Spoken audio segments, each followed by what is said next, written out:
Venice, city on the water. A place of beauty and romance that attracts millions of visitors every year. Just a few steps from the well-trodden tourist routes, there's a very different Venice, one populated by fascinating creatures.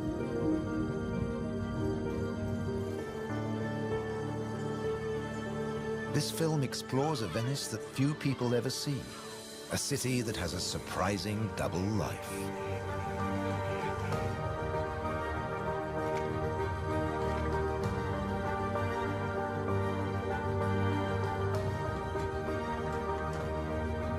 There are secret places and wild creatures in this watery world that most outsiders never discover. In the skies above, on the beaches, and in the canals are the true Venetians that live in every hidden corner of the city and the lagoon. Wild Venice is their home.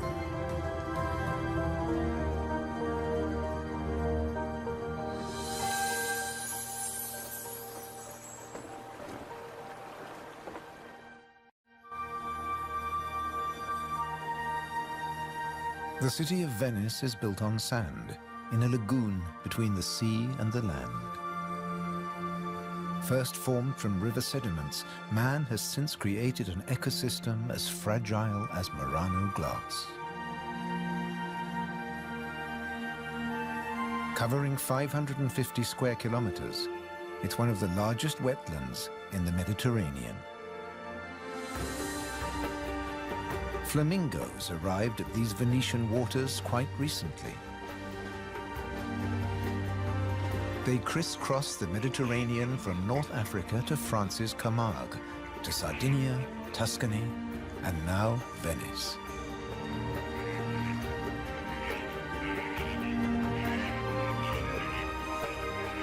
They feed on vegetable matter and small creatures they find in the mud of the lagoon. In the shadow of Venice, the lagoon is the northernmost flamingo habitat in Europe.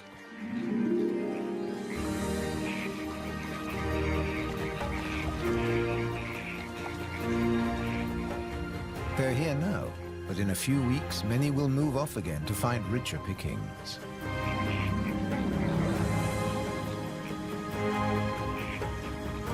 Their takeoff may look clumsy, but once in the air, their flight is balletic and elegant.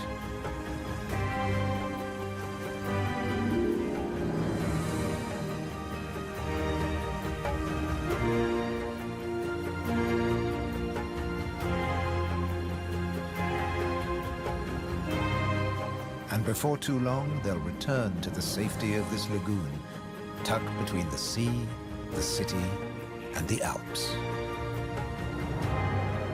The distant peaks helped form the lagoon. The mountain streams washed their rocky sediment towards the sea to make this habitat.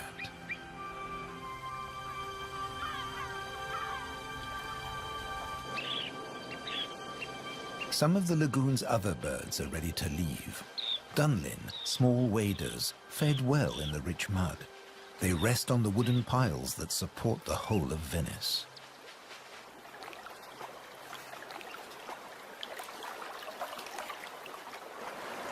It's spring, time to head off to their northern breeding grounds.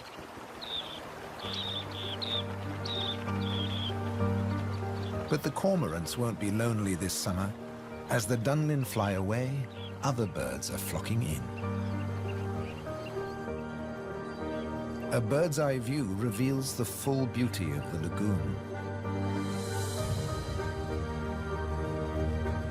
A labyrinth of uninhabited islands, intertwined canals, and swampy sandbanks.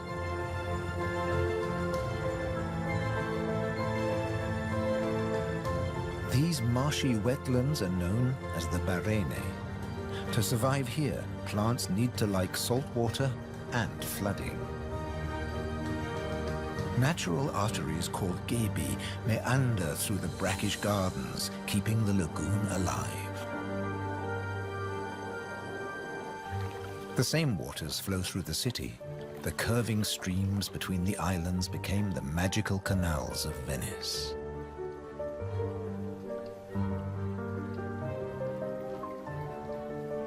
This is the city of bridges.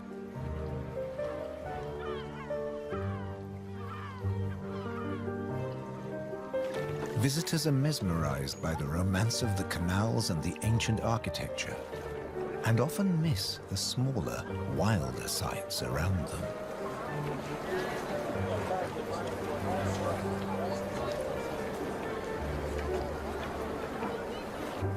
These mussels are true Venetian natives. And now, in spring, they're breeding.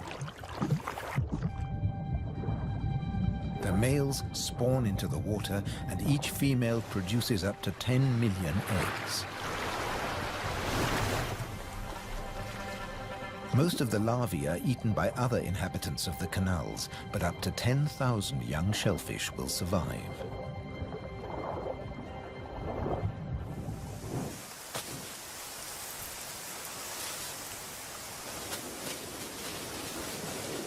Just beyond the city, colonies of birds are breeding too. But a hazard of urban nesting is constant disturbance.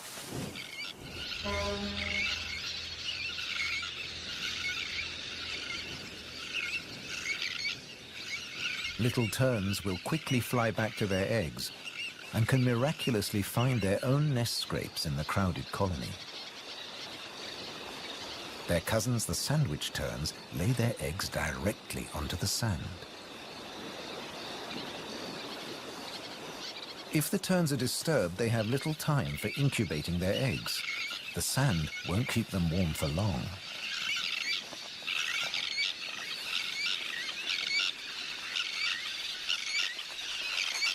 And left out in the open, they could be an easy target for predators.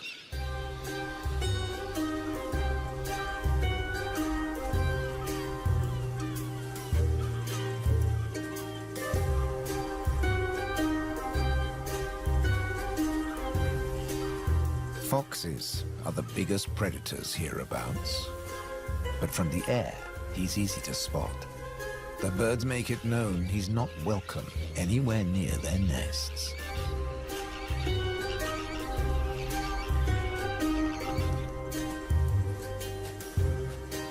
Foxes would rather not get their feet wet. Hunting in these swampy areas is a frustrating business.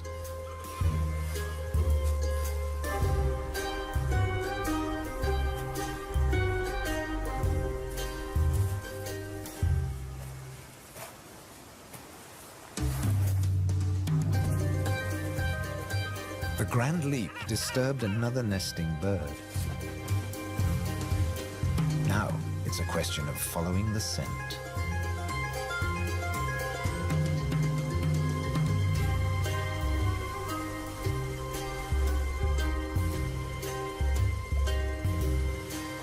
A welcome snack.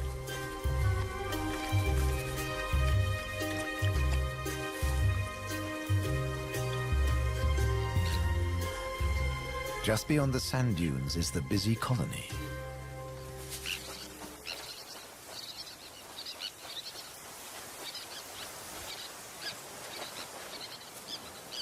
In this mixed neighborhood, a pied avocet is brooding next to the sandwich terns.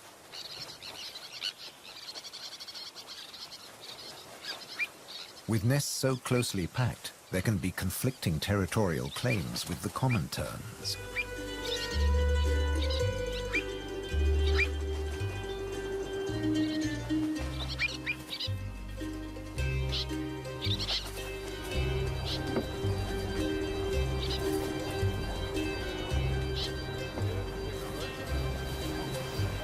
But the avocet stands his ground.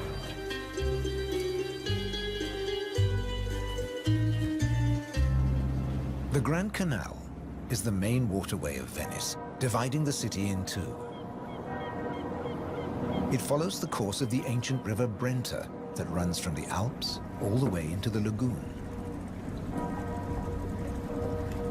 It offers a journey through architectural history starting in the 13th century.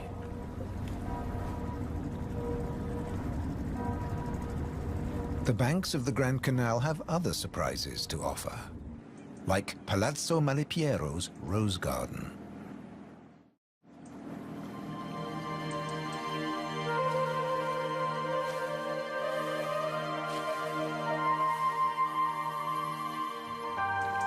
Nestled between the buildings is a hidden paradise.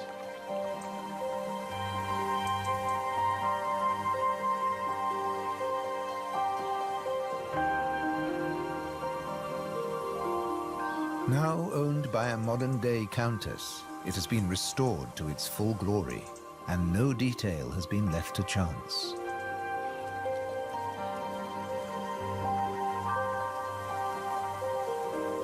With the luxury of space in a city whose every square centimeter is exploited for maximum profit, it's also a sanctuary for many small animals.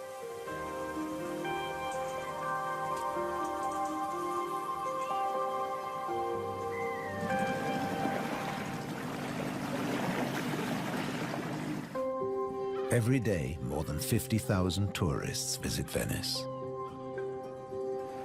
When the sun begins to set, the city's waterways empty. Venice belongs to the wild Venetians.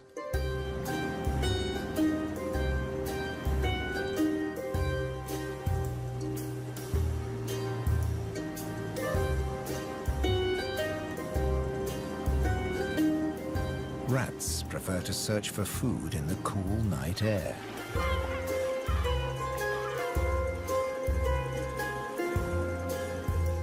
But they're not alone.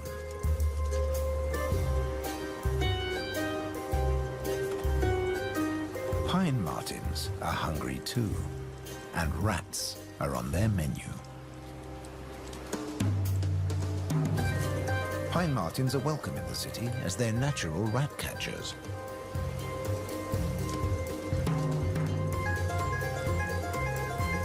Agile with a keen sense of smell, they can find and follow any rat.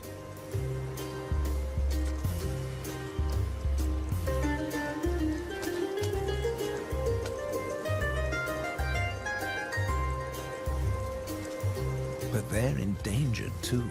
Since the rat population boomed, ironically, many martins have been killed by rat poison. The rat won the day, and the pine marten has to settle for dessert.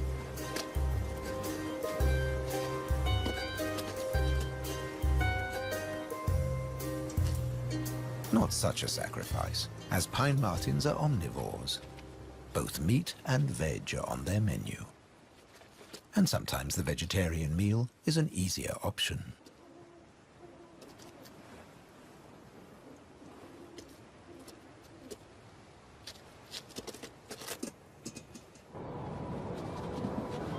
As the rat prepares to sleep, the city of Venice is beginning to wake up. The floating vegetable stalls are the first to move into action.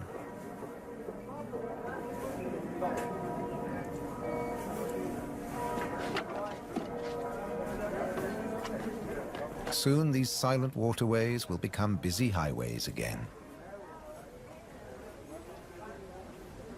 In the 18th century, over 8,000 gondolas navigated the Venice canals. Now, there are only about 400 left. Life in Venice may be moving with the times. But one thing never changes. It dictates the daily rhythms of the city and the lagoon. Twice a day, the tide rises and falls as seawater washes in and out of the lagoon.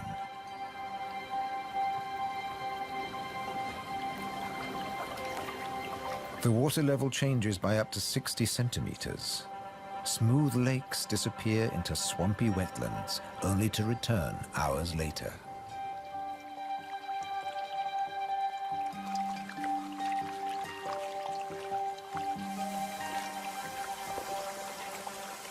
Retreating water levels reveal a surprise. Strange islands that look like complicated water mazes. In fact, they're fisheries at the edge of the lagoon. known as the Valle da Pesca.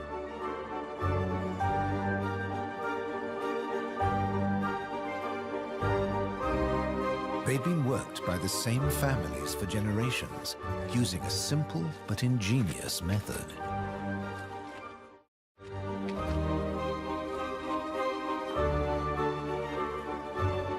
Nets are lowered into the locks that span the water channels.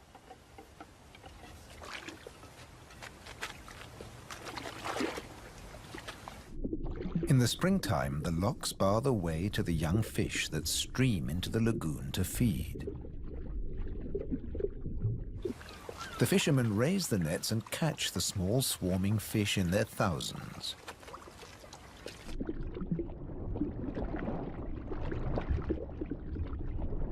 It's easy to scoop them out, but these fish are not for eating.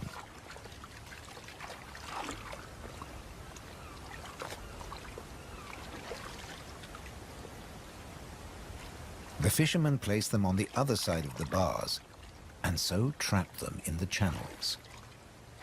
Here, the spring fish are held under perfect conditions until they grow big enough to harvest.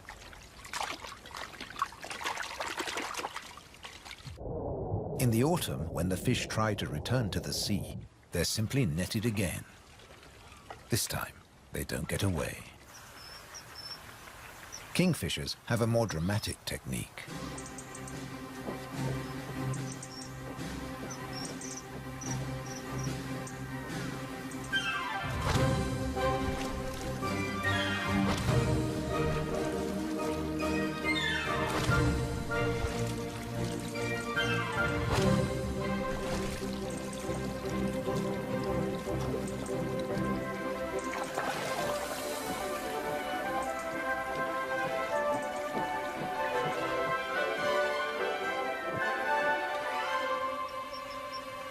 They catch up to 20 fish a day, but need even more if they have nests with hungry growing chicks.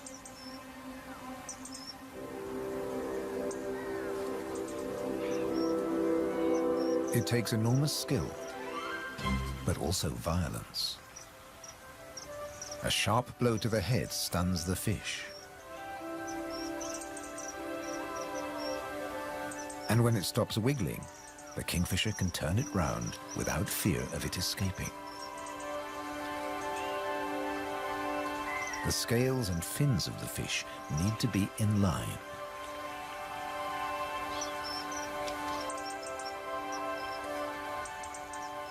Now it's ready to swallow.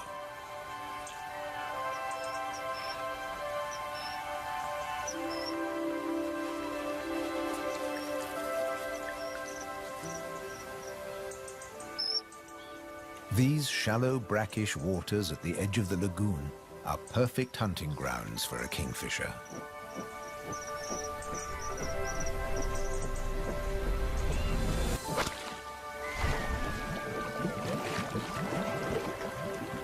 But not every dive is successful. They'll snatch the odd insect in the air, but 95% of the kingfisher's catch must be made underwater.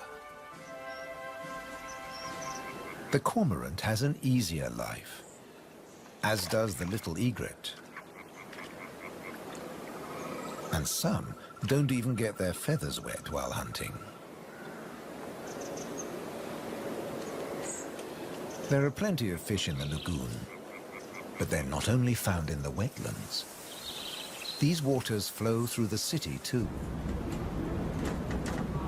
And there are fish to be caught in the canals. Beneath the bustling jetties of the famous vaporettos or water taxis, wildlife flourishes. Even here, the little egret can fish where the water is deeper and turbulent. It's not easy to keep an eye on a moving target from a moving base.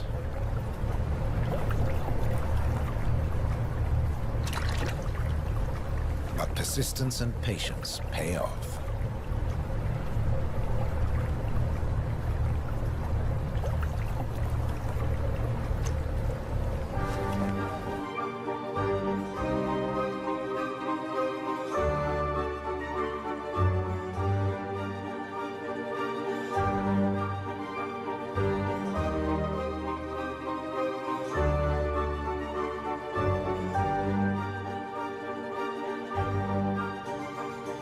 3 narrow inlets connect the lagoon to the sea. They're known as bocche, the Italian word for mouth. In spring, the fish travel into the lagoon because it's shallow, warm, and full of food. And in the autumn, they travel back out to the Adriatic Sea. The lagoon's fishermen understand the rhythms of the sea. But there was one phenomenon that remained a mystery for many years. When they cast their nets into the rich fishing grounds, they were torn to shreds. The fishermen believed that water spirits were grabbing their nets and named the area the Tenue, or Hold Fast. The Hold Fast was in fact a jagged reef, an unexpected and magical aquatic paradise. These unique natural rock formations are similar to coral reefs.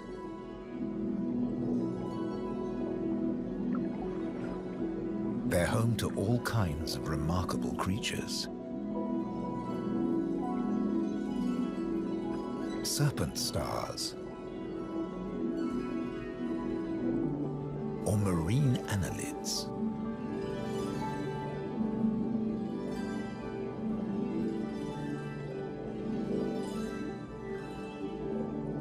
This precious area is now protected.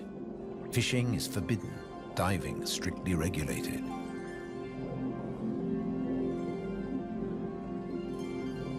Even harvesting a shellfish delicacy like these canestrelli is banned.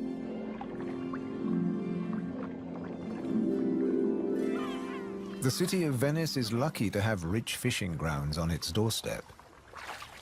The catch is seasonal, and in spring, the fish are small.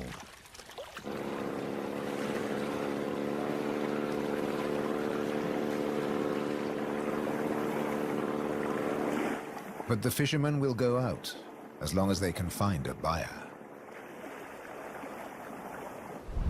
Only the weather can hold them back.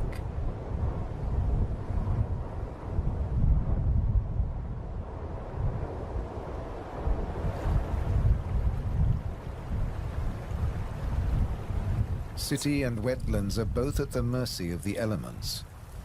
A storm is heading towards the lagoon. When rain-bearing clouds build up against the southern face of the Alps, and when warm southerly winds whip up the sea, water is driven into the lagoon, flooding the city and engulfing the swampland. This extreme high tide is known as aqua alta, and can be disastrous for ground-nesting birds. Thankfully, it's rare in the springtime. It strikes more often in the autumn. Storms can vanish as fast as they arrive, and the limpid sunlight that Venice is so famous for bathes the city again. In early summer, Venice teems with tourists. The Bridge of Sighs is a popular attraction, but few visitors realize that real Venetian life is happening just a short distance away. In the Giardini, a spacious and peaceful city park, there are some surprising residents.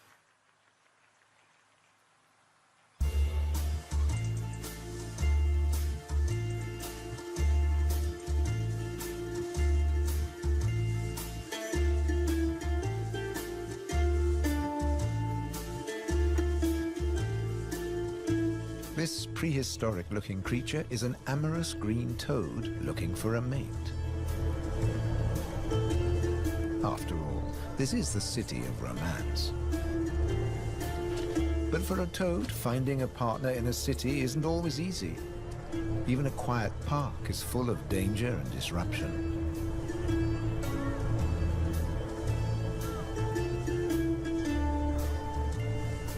On the plus side, few of the park's visitors notice the presence of the toad, as it blends in so well with its surroundings.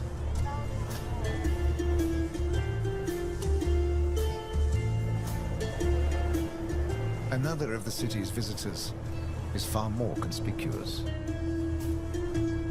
A stark contrast to the ancient buildings it comes to celebrate.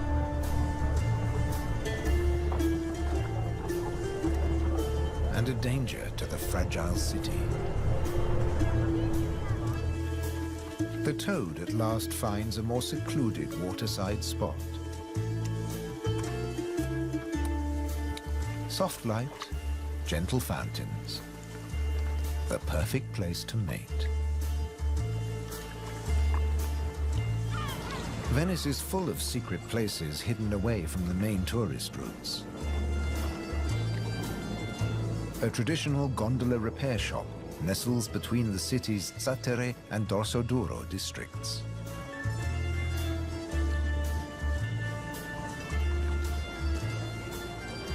Craftsmen repair the boats in the peace of the backwaters. The tranquility also attracts some exotic-looking animals.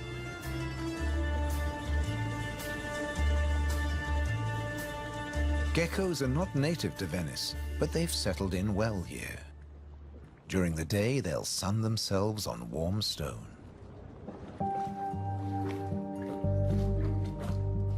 They're waiting for nightfall, when the insects they eat will emerge. And in the golden light, birds that hunt geckos settle in for the night. Terns fly back to the safety of the colony, and others enjoy a final bath. Evening always brings a measure of peace to the city. The Grand Canal is now very quiet, a perfect time for the gecko.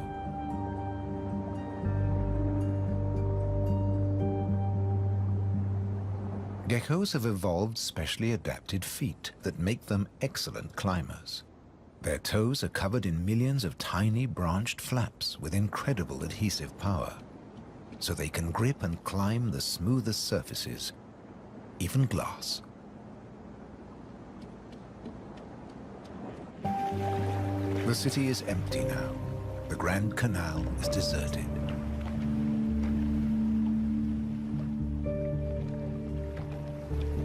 The evening's activity has passed to Venice's bars and restaurants.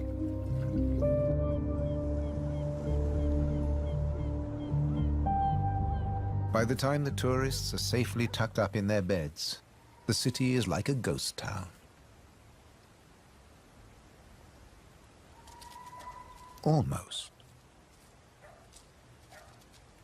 A rat has ventured out to make the most of any scraps left behind. He must take care not to become a meal himself. Owls on the prowl. One little owl is distracted by bright lights. There's nothing here but fruit. No good for the owl.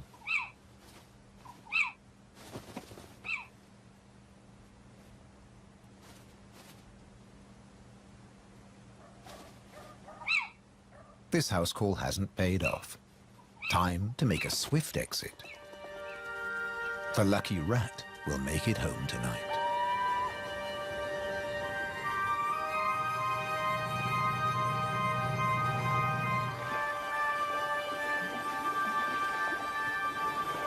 Cormorants bask in the morning sun.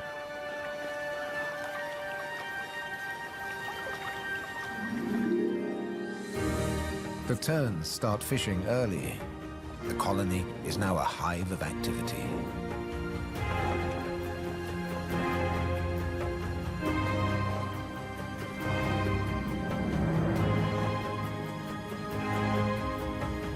The first chicks have hatched. Exhausted from the effort of breaking out of the egg.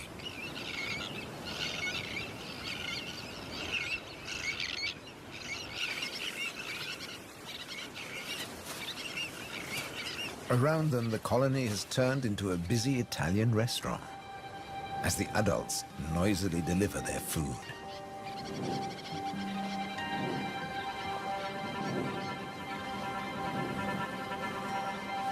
The chicks blend in well with the sand.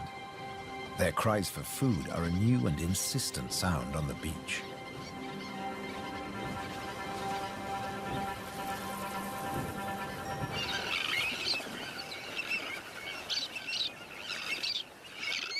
Their calls are echoed by the adults, who do nothing else but feed these demanding youngsters.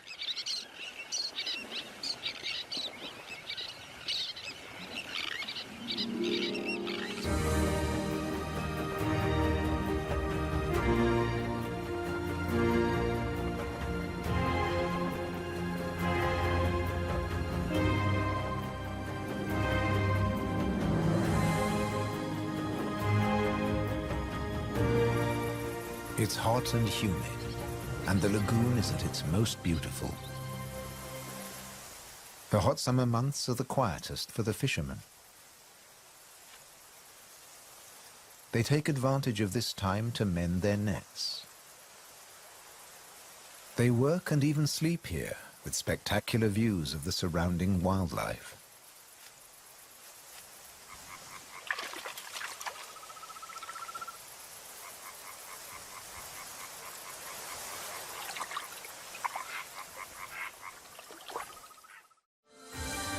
About 8% of the lagoon's surface consists of islands. 20,000 people once lived on Torcello. Now only the cathedral tower remains. Burano is known for its colorful buildings. San Francesco del Deserto is home to a Franciscan monastery. The island of Madonna del Monte is being swallowed by the lagoon, but the ruins of its monastery still stand proud.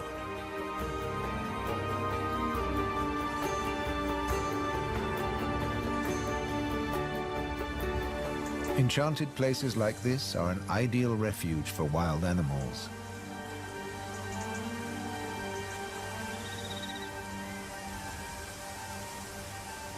And the island's ancient monastery has some new inhabitants. The ruins are the perfect place for kestrels to nest.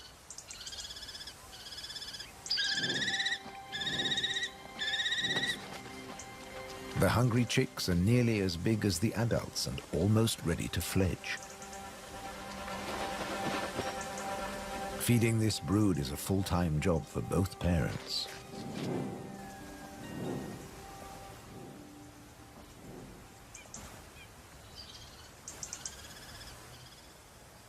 Finally, curiosity gets the better of the young birds and they start to emerge from their hiding place.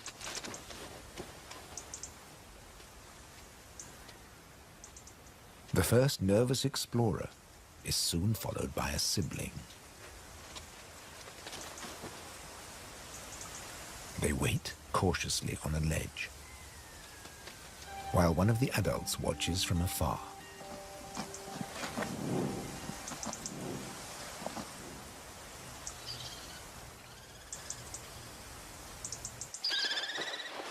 Their mother returns with food, and the young kestrels jostle to get to the front of the queue.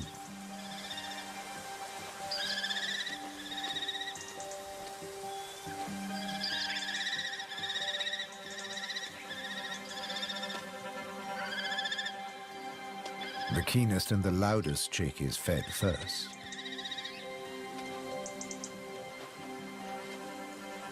Soon the food parcels will stop. It's almost time for the young to leave the nest and fend for themselves.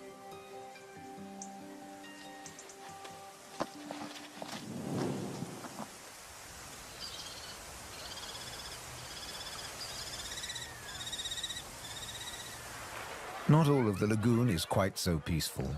Venice's Lido, with its luxury hotels, is where the human bathers gather.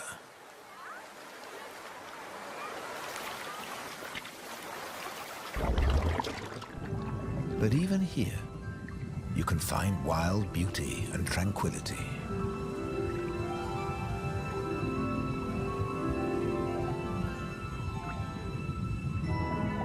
In the Tenue, Venice's reef, one of nature's most delightful performances is in full swing.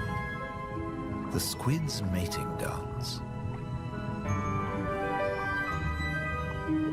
The pair move together like synchronized swimmers as waves of rainbow colors pulse along their bodies.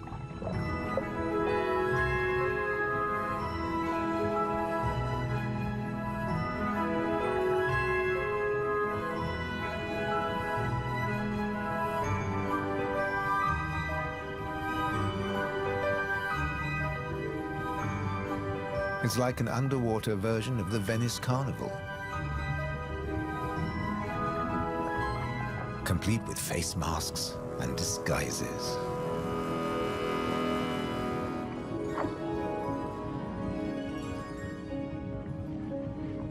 Decorator crabs change their shape by attaching sponges and algae to their bodies.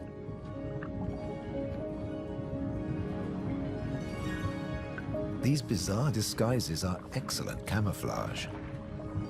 The crabs creep past their neighbors and predators like living rocks from the seabed.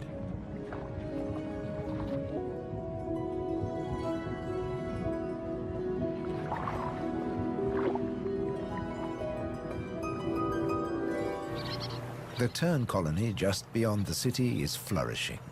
The chicks have fed well and are strong and healthy.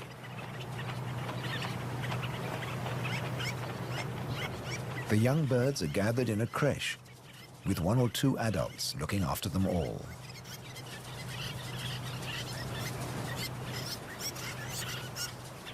Today's lesson is elementary flight, but the teacher's demonstration is over in a flash.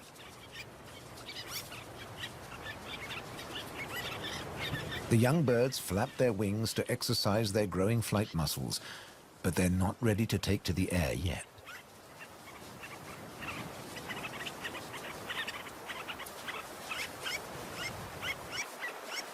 Before long, they'll be flying as well as their parents. The young kestrels are also preparing for takeoff. They bravely take the plunge and launch themselves into the air.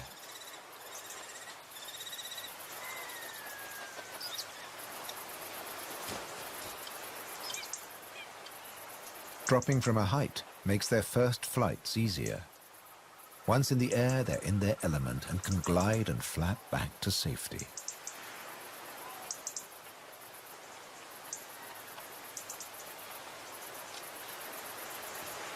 These first flights mark the end of their parental care. Now they have to find their own territory.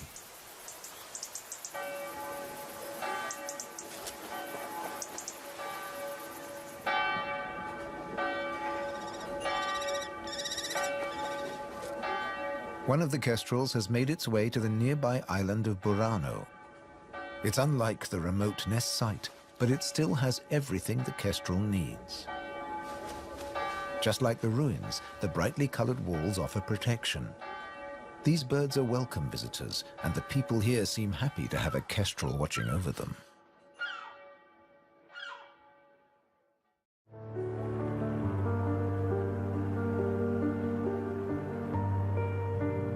Autumn has arrived, and the wetlands once again change color.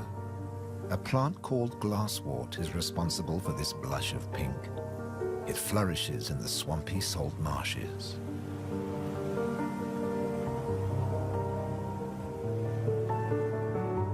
The first autumn mists mark the end of summer. The bright, humid days give way to cooler, grayer hues. The sea and the sky seem to merge into each other.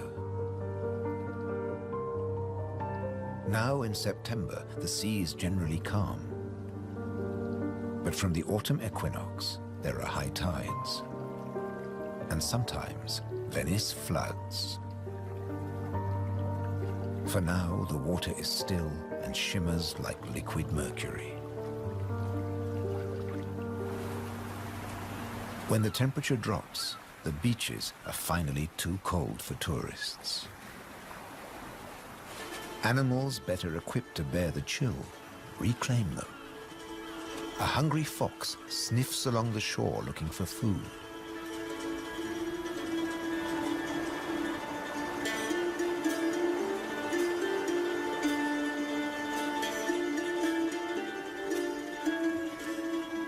The fox has an excellent sense of smell and can see well in the twilight. It has picked up a strange scent. Something smells good to eat. But quite where this food is hidden is a mystery.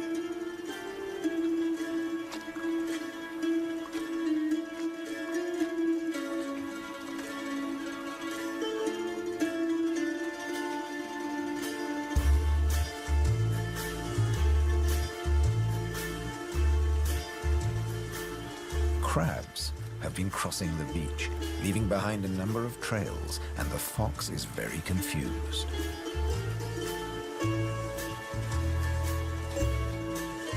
Finally, it follows its nose and comes face to face with a crab.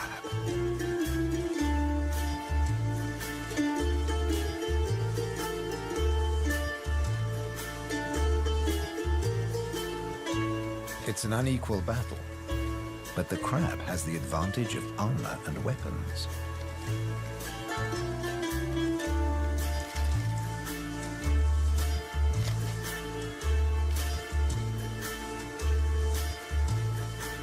This meal is more trouble than it's worth.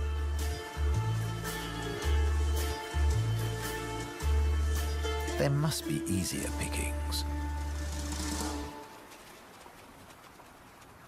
The crab, dazed but victorious, moves off to a more secluded place.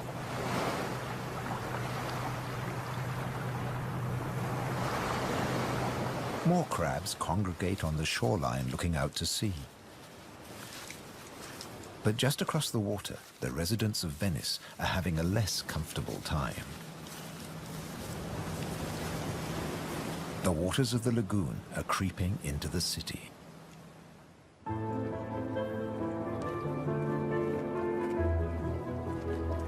The autumn tides are getting higher, and water is seeping up through every available crack in the stones. The threat of acqua alta, the extreme high tide, is increasing every day. A combination of rising tides and the Scirocco winds cause this extreme event, and the rain just adds to it. Much of the city is only just above sea level, so there's very little to stop the floodwaters. This may look like a swimming pool, but it is in fact St. Mark's Square. Fortunately, this only lasts a few hours. Soft winter fog wraps the landscape like a blanket and brings the year to a close for Venice and its beautiful lagoon. The visitors have marveled at its sights, but many have missed the most fascinating wonders of all, the wild side of Venice. The city is empty now, but visiting season for the lagoon never ends. As one creature leaves, another takes its place.